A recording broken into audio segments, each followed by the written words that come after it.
చిన్న పిల్లలు.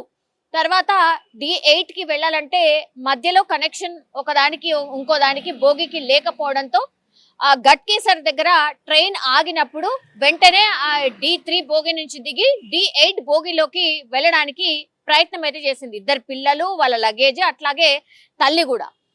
అయితే D8 కి వెళ్ళిన తర్వాత ఈ లగేజెస్ అన్ని లోపల వేసేసింది. ఆ తర్వాత పిల్లల్ని కూడా ఎక్కించింది. కానీ ఆమె ఎక్కే ప్రయత్నం చేయడంలో భాగంగా ట్రైన్ కదలడం స్టార్ట్ అయింది.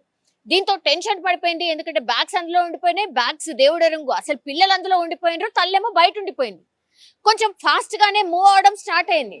సో ఆమె ప్రయత్నం చేస్తూ బోగి లోపలికి వెళ్లే ప్రయత్నం లో భాగంగా ఆమె కింద పడిపోయింది అంటే మనకు తెలుసు, ట్రైన్ కి అట్లాగే ప్లాట్ఫామ్ కి కొంచెం గ్యాప్ ఉంటది. ఆ గ్యాప్ మధ్యలో ఇరుక్కుపోయింది. ట్రైన్ ఏమో కదలడం స్టార్ట్ అయింది.